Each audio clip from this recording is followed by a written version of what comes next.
CM Jaganmohan Reddy మనసులో ఒకటుంది. TDP అధినేత చంద్రబాబు ఆలోచనలు ఒకలా ఉన్నాయి. ప్రధాని నరేంద్ర మోడీ మనసులో మరోటుంది. మొత్తంగా ఏపీలో ఈ ముగ్గురు ఆడే గేమ్ సిట్యువేషన్ ని రసవత్తరంగా మార్చేస్తోంది. వచ్చే అసెంబ్లీ ఎన్నికల్లో విజేతగా నిలిచి మరోసారి అధికారాన్ని దక్కించుకోవాలని సీఎం జగన్మోహన్ రెడ్డి తహతహలాడుతోంటే, ఈసారి ఎట్టి పరిస్థితుల్లోనూ పోయిన అధికారాన్ని దక్కించుకోవాలని టీడీపీ అధినేత చంద్రబాబు నాయుడు ఉవ్విళ్లూరుతున్నారు. మరోవైపు పవన్ కళ్యాణ్ జత కలవడంతో లభించిన బలంతో ఎన్నికల్లో విజయం తమదేనని చంద్రబాబు నాయుడు లెక్కలేస్తున్నారు. అయితే ఓవైపు జగన్మోహన్ రెడ్డి, మరోవైపు చంద్రబాబు నాయుడు అధికారాన్ని దక్కించుకునేందుకు చేయాల్సిన అన్ని ప్రయత్నాలు చేస్తుంటే, మరోవైపు ప్రధాని Narendra Modi watch and wait game ఆడుతున్నారు. వచ్చే అసెంబ్లీ ఎన్నికల్లో ఏపీలో ఎవరు విజయం సాధిస్తారన్న దానిపై ఇప్పుడప్పుడే స్పష్టత రావటం లేదన్న భావన ఢిల్లీ పెద్దల్లో ఉంది.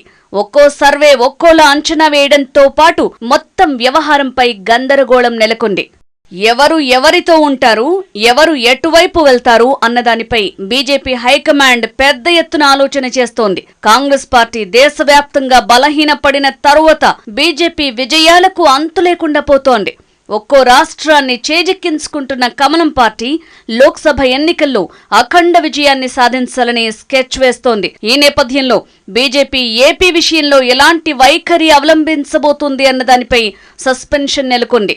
సీఎం జగన్మోహన్ రెడ్డి క్రైస్తవుడు. ఆయనతో బీజేపీ కలవడం అన్నది జరిగే పని కాదు. ఓవైపు నా ఎస్సీ, నా ఎస్టీ, నా బీసీ అంటూ సీఎం జగన్మోహన్ రెడ్డి పేద ప్రజల్ని తన వైపుకు తిప్పుకునేందుకు ప్రయత్నిస్తోంటే, మరోవైపు ఈ పాలన ఇంకానా, ఈ అరాచకం ఇంకానా అంటూ వైఎస్ జగన్మోహన్ రెడ్డిపై టీడీపీ నిప్పులు చెరుగుతోంది. వచ్చే ఎన్నికల్లో ప్రజాకంటక పాలనను పాత్రయ్యాలంటూ ఆ పార్టీ పిలుపునిస్తోంది. అధికారాన్ని నిలబెట్టుకోవాలని జగన్మోహన్ రెడ్డి, అధికారాన్ని తిరిగి పొందాలని చంద్రబాబు నాయుడు కసరత్తు చేస్తోంటే, ప్రధాని నరేంద్ర మోడీ ఏపీ విషయంలో నాయకుల్లో ఉత్కంఠ పెంచేస్తున్నారు.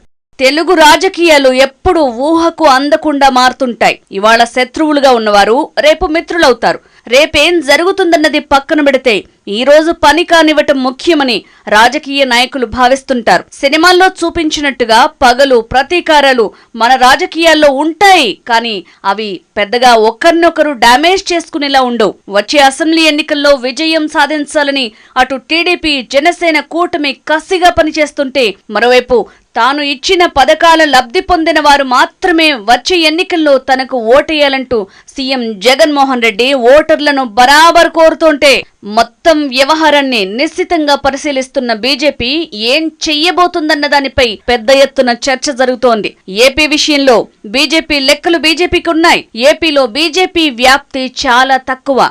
ఒక రకంగా చెప్పాలంటే 1% లేదంటే 2% ఓట్లు మాత్రమే ప్రస్తుతం ఆ పార్టీకి ఉన్నాయి. కానీ బీజేపీ కేంద్రంలో అధికారంలో ఉంది. మరోసారి అధికారంలోకి రాదని గ్యారంటీ ఏం లేదు. ఇప్పటికంటే బంపర్ విక్టరీ సాధించినా ఆశ్చర్యపోవాల్సిన పని లేదు. అందుకే ప్రధాని మోడీని ప్రసన్నం చేసుకునేందుకు అటు ఏపీ సీఎం జగన్మోహన్ రెడ్డి, ఇటు టీడీపీ అధినేత చంద్రబాబు నాయుడు ప్రయత్నిస్తున్నారు. బీజేపీకి దగ్గర కావడానికి ఏ ఒక్క అవకాశాన్ని కూడా చంద్రబాబు వదులుకోవటం లేదు. వచ్చే ఎన్నికల్లో టీడీపీకి బీజేపీ మద్దతు ఎంత అవసరం అన్నది వేరే చెప్పాల్సిన పని లేదు. సీఎం జగన్మోహన్ రెడ్డి కట్ త్రోగా వెళ్తూ టీడీపీని దెబ్బ కొట్టాలని ప్రయత్నిస్తున్నారు. అయితే జగన్మోహన్ రెడ్డికి జనసేన రూపంలో ఒక పెద్ద ఎదురు దెబ్బ తగులుతోంది. వచ్చే ఎన్నికల్లో టీడీపీ, జనసేన, బీజేపీ కూటమిగా ఎన్నికల్లోకి వెళ్లాలని జనసేనాని పవన్ కళ్యాణ్ ప్రయత్నిస్తున్నారు. కానీ బీజేపీ పెద్దలు మాత్రం అందుకు సిద్ధంగా లేరు. ఏపీ విషయంలో బీజేపీకి ఒక క్లారిటీ మాత్రం ఉంది. ఆ క్లారిటీ ఏంటంటే, వచ్చే ఎన్నికల్లో ఎవరు గెలిస్తే మాకేంటి, ఎవరు ఓడితే మాకేంటి అన్న భావన కూడా బీజేపీ పెద్దల్లో ఉన్నట్టు తెలుస్తోంది. జగన్మోహన్ రెడ్డి 5 ఏళ్ల పాటు కేంద్రానికి అంశాల వారీగా మద్దతు పలికారు. అదే సమయంలో చంద్రబాబు కూడా బీజేపీకి అదే విధంగా సపోర్ట్ చేశారు. సో చంద్రబాబు నాయుడు అయినా, జగన్మోహన్ రెడ్డి అయినా బీజేపీకి వచ్చే నష్టం లేదు. కాకుంటే జగన్ తాము చెప్పినట్టు వింటాడు. చంద్రబాబు వింటారా లేదా అన్నదే పాయింట్ అన్న భావనలో బీజేపీ ఉంది.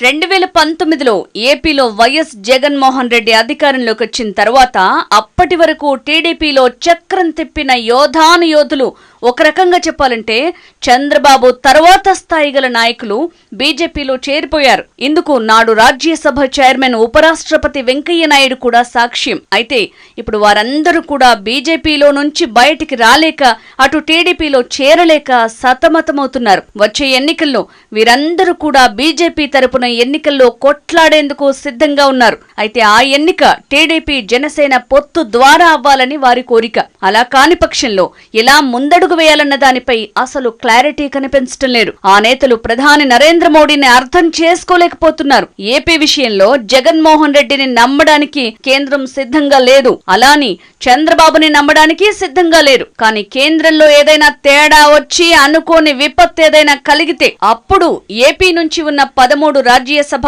25 పార్లమెంట్ స్థానాలు కూడా బీజేపీకి ముఖ్యమవుతాయి. జగన్మోహన్ రెడ్డి ఎన్నికల్లో గెలిచినా వచ్చే ఎన్నికల తర్వాత టీడీపీకి ఖచ్చితంగా బేస్ పెరుగుతుంది. అదే చంద్రబాబు నాయుడు గెలిచాడనుకుందాం. జగన్మోహన్ రెడ్డికి ఇప్పుడున్న ఎంపీలు లేకున్నప్పటికీ బలగం బాగానే ఉండే అవకాశం ఉంది. వచ్చే 2 ఏళ్ల పాటు ఏపీ నుంచి ఎన్నికయ్యే 13 మంది రాజ్యసభ సభ్యులు జగన్ చేతిలోనే ఉంటారు. 2 ఏళ్ల పాటు అధికారంలో వారందరూ కొనసాగుతారు. ఆ తర్వాత కూడా జగన్మోహన్ రెడ్డి రాజ్యసభలో బీజేపీ పెద్దలకు సహకరించే అవకాశం ఉంటుంది. అంటే ప్రధాని నరేంద్ర మోడీకి అటు జగన్ సాయంగా ఉంటారు, నేను మీతోనే ఉంటాను అని చెప్పడానికి ఒక వెసులుబాటు ఉంటుంది. అదే సమయంలో టీడీపీ అధినేత చంద్రబాబు నాయుడు సైతం ఆంధ్రప్రదేశ్ ప్రయోజనాల కోసం తాను కేంద్రంలో బీజేపీకి మద్దతిచ్చాను అని చెప్పుకునేందుకు అవకాశం ఉంటుంది. నరేంద్ర మోడీ ఆలోచనల ప్రకారం అటు తెలుగుదేశం ఇటు వైసీపీ ఇద్దరు నేతలు కూడా పోటీపడి కేంద్రంలో బీజేపీకి మద్దతిచ్చేందుకు పూర్తి అవకాశం ఉంది. ఓవైపు బీజేపీలో ఉన్న సనాతనవాదులు మాత్రం ఏపీలో బీజేపీ అనుసరించే వ్యూహంపై తర్జన భర్జన పడుతున్నారు. పొత్తు పెట్టుకుని 4-5 సీట్లతో ఎన్నికలకు వెళ్లడం దేనికి? నేరుగా కొట్లాడితే ఇప్పుడున్న 1-2% ఓట్లు 4-5% వెళ్లొచ్చు అన్న భావన వారిలో ఉంది. దేశవ్యాప్తంగా బలహీనపడిన కాంగ్రెస్ పార్టీ ఏపీలో అదృష్టాన్ని వైఎస్ జగన్మోహన్ రెడ్డి సోదరి వైఎస్ షర్మిల ద్వారా ప్రయత్నిస్తోంటే వైనాట్ బీజేపీ అన్న భావన బీజేపీ దళంలో ఉంది. నరేంద్ర మోడీ మాత్రం ఇద్దరూ మనవాళ్లు కాదు అన్న సింగిల్ పాయింట్ ఆధారంగా రాజకీయాలు చేయాలనుకుంటున్నట్టు సీన్ కనిపిస్తోంది. అటు చంద్రబాబు ఇటు జగన్ ఇద్దరితో వెళ్లకుండా న్యూట్రల్ గా ఉందాం. ఏపీలో మనకు వచ్చేది లేదు పోయేది లేదు, 2% ఓట్లు సొంతంగా తెచ్చుకోవచ్చు. పొత్తు పెట్టుకుంటే 4 సీట్లు గెలుస్తాం, అంతవరకు ఓకే. అయితే పొత్తు పెట్టుకోవటం వల్ల ఎవరికో ఒకరికి ఊడిగం చేయాల్సిన పని తప్పదన్న భావన వారిలో ఉంది. అందుకే వచ్చే అసెంబ్లీ ఎన్నికల్లో లోక్సభ ఎన్నికల్లో దూకుడుగా వెళ్తే పోయేదేముందని ప్రధాని నరేంద్ర మోడీ దగ్గర నుంచి పరోక్ష సంకేతాలు అటు టీడీపీ కూటమిలో యాక్టివ్ రోల్లో ఉన్న జనసేన కూడా వచ్చాయి. వచ్చే లోక్సభ ఎన్నికల్లో ఏం జరుగుతుందో ఊహించటం కష్టం. రామమందిర నినాదంతో వచ్చే లోక్సభ ఎన్నికల్లో విజయం సునాయాసమే అని భావిస్తున్న ప్రధాని నరేంద్ర మోడీకి ఏదైనా అనుకోని ఘట్టం ఎదురైతే ఎలా ముందడుగు వేయాలన్న దానిపై క్లారిటీ మిస్ అవుతోంది. దక్షిణాదిలో ఉన్న 130 లోక్సభ స్థానాల్లో బీజేపీ 25కు మించి గెలవదన్న సర్వే రిపోర్టులు ఉన్నాయి. తమిళనాడులో డీఎంకే, కేరళలో కాంగ్రెస్ లెఫ్ట్, తెలంగాణలో కాంగ్రెస్, ఆంధ్రప్రదేశ్లో టీడీపీ, వైసీపీ, జనసేన 100 సీట్లను పంచుకోవటం ఖాయం. ఈ నేపథ్యంలో ఏపీలో ఎవరెన్ని సీట్లు గెలిచినా వచ్చే రోజుల్లో తమకే మద్దతిస్తారన్న ధీమా ప్రధాని నరేంద్ర మోడీలో ఉంది.